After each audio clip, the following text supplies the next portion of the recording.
kicking off, why don't you give us a short introduction to your role and what led you to becoming co-founder of Management Dynamics? Okay. I'm Jenni Miller. I'm one of the directors at Management Dynamics, one of the founding partners. Set up Management Dynamics, I think it's nearly 7 years ago now, with my business partner, Alison Grieve. Management Dynamics was born in Alison's garden over a cup of tea, as most good ideas are. When we're having a chat about where we wanted to take a working partnership that we'd kind of been working on for a little while, and where we wanted to take it next. And we decided that actually the best solution was to create a company out of it and make something bigger than just the two of us. That was what we wanted to create, something. We'd both been freelance, individual entrepreneurs up until that point for a good few years, and we felt that we'd taken that as far as we could.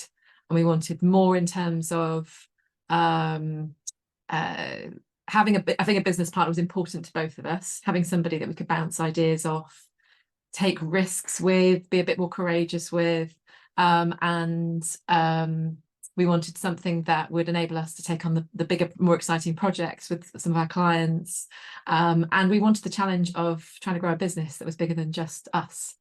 So that's where Management Dynamics came from 7 years ago.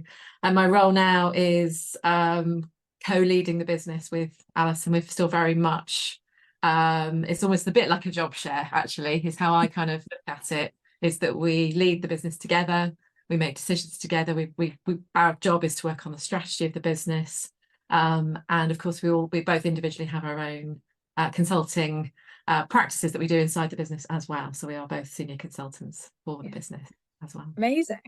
So throughout that journey, what challenges do you feel you faced being a woman in that field? I don't think that I've ever had a disadvantage being a woman as a leader when I was in the corporate world, or as an entrepreneur running a business. I've never felt like that's been a detriment to us, or to me personally. It's funny, as I was reflecting on this question, I was thinking about when I was growing up. When I was younger, we spent a couple of years in New Zealand, and I remember one of the biggest memories I have from that time was being told repeatedly, maybe it was a mantra that the teachers at my school were using a lot, that the phrase "girls can do anything." Oh, that's lovely. Over and over again to me. Yeah. And it's something that my parents have said, because it kind of stuck with us all. My parents said it right through my teenage years. They still say it now to my children, who are both girls. And I think that there's something about that phrase that's really important. Yeah. That girls can't do anything. There's literally nothing that girls can't do. And so I suppose I've always had that belief. And with that belief just comes an expectation that the world's going to treat you the same because you're a woman. And so I've always had the experience that it does. So that's my personal experience. I know that's not true for everybody. And but I feel very fortunate that that's how my experience of being a woman has been. I'm surrounded by very strong, powerful female role models who just inspire me every day. And I think that plays a really big part in that approach. Throughout kind of corporate into Management Dynamics, is there a favorite mistake that you've made that you felt like you just learnt so much from that you wouldn't want to change? Well, I don't believe in regrets. So I don't dwell on mistakes. So this is a really tricky question for me, because I don't see mistakes as failures. I see them as opportunities to learn. And so I wouldn't, like, if it's people say, what would you change that you've done? Then nothing, because it's got me to where I am now, and I wouldn't change where I am now. So there's little moments in my career that if I would have done them, if I could do them again, knowing what I know now, I'd probably advise my younger self to do something different. But those were still opportunities in and of themselves. When I first made the decision, for example, to leave the corporate world, I went and worked for a consultancy for 9 months. That role was not the right role for me, and I should have just taken the leap and gone straight into my freelance life, but I was a bit scared, and that's what I realized as a result of that role. That's probably the only example I could think of in terms of what would I do differently in terms of my career. But even then I learned loads from that experience. I'm really grateful for it. So I know you were saying that you've surrounded by lots of women that inspire you. Who would you say is your biggest female inspiration? Well, I have to say Alison. Like we, our partnership is so strong.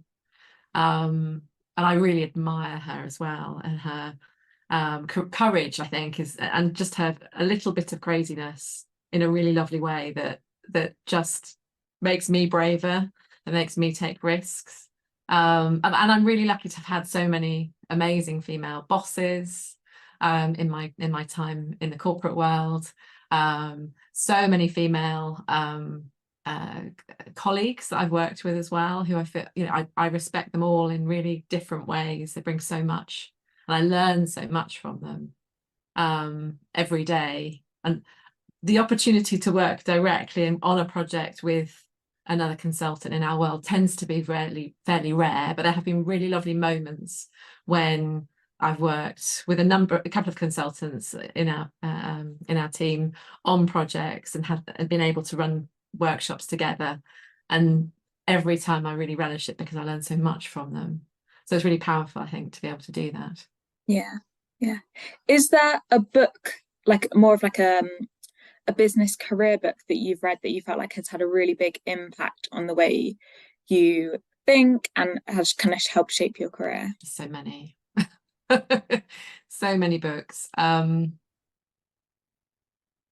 Well, okay, the couple that's come to mind that I would recommend every time to somebody else when they're saying, kind of, which business books would you kind of recommend I read first, or want to learn about leadership, or just being more effective as a person in your work and in your daily life. I think the first one that was recommended to me years and years ago was The 7 Habits of Highly Effective People by Stephen Covey. Absolute classic.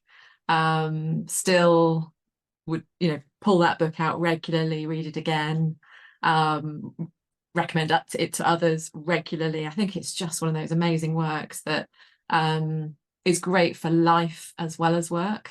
There's so much in it that it's just a handbook for life. So that's number one. The second one, which I'm now recommending much more to people, is The Subtle Art of Not Giving a Yeah. absolutely brilliant book.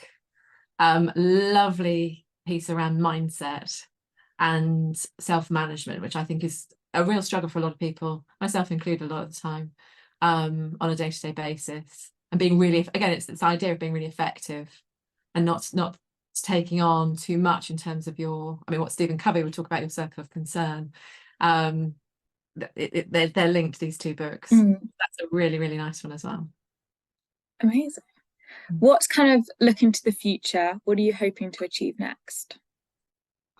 Okay, continuing the journey that Alison and I are on with Management Dynamics. We love running our business, love the people that we work with every day, love our team, love the way that we've setting up the business, the relationships that we've got with our clients. So just want to continue that and take it to the next level and to grow it more, and yeah, just carry on going on that trajectory, really. Kind of finally, what piece of advice would you give to other women who are aspiring to become leaders? So many bits of advice I could give, but what's the one piece of advice is harder.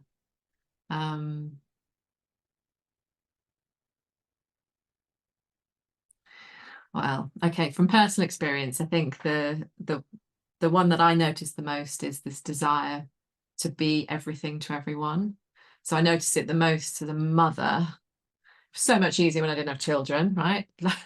Life was different, life is wonderful with children in my life, and I want to be a great mum, and I want to be a great leader and business owner and consultant and coach, and I try to do everything and be great at everything all the time, and something's got to give in that because they're both full-time jobs. And so having boundaries is really, really important there, being really clear about what you can and can't do. The temptation to join the PTA, to be a governor. I'm doing listing off all the things that I've done. Being a governor, helping out at the school fete, and be present for your child, every day after school, and be there for them, to put them to bed, and to want to have a really successful career and enjoy what you're doing, and be present at all of the stuff that work demands as well. That's a lot. And so it's okay to say no sometimes. Mm. It's okay to say yes sometimes as well, which means a no to something else. Yeah. And that's about balance Yeah. and finding the thing that yeah, not putting too much pressure on yourself to Mm. be everything to everybody perfectly all the Mm. time. I think. But And I listening think, and noticing when you need the break as well. yeah, as obviously as a woman, you are expected to give obviously your all to your children, but then it's perfectly acceptable to want to be able to give your all to a career as well. And I think maybe less than men, we aren't taught to say no. We are taught more to kind of stay quiet, do what you can do, say yes, give your all. We're not kind of given the voice to be able to say no. Exactly. Yeah. Yeah. And I think it becomes a lot of guilt on both sides. If you're being a great mum, it might mean that you're something's got to give at work, and vice versa. So that you'll always have the guilt no matter what. So being protecting yourself and knowing that you can only be the best leader and the best parent if you have the energy to do both of those. And so where do you make sure you've got time for yourself in all of that? Self-care, really, really important. And just the biggest thing I find in all of that is boundaries. When do I say that I'm very clear that I rarely work after a certain time at night when I've got the kids and I've got to be feeding them and picking them up from school. And I don't do work at the weekends. I'm very strict about all of that, so that I've got that boundary, that's my time with the children. Occasionally I need to do it, of course, right? It comes up, and that's by absolute exception. But also the kids know that I can't be there for them all the time. In the summer holidays, they're at home with me and I'm working, I'm running a business.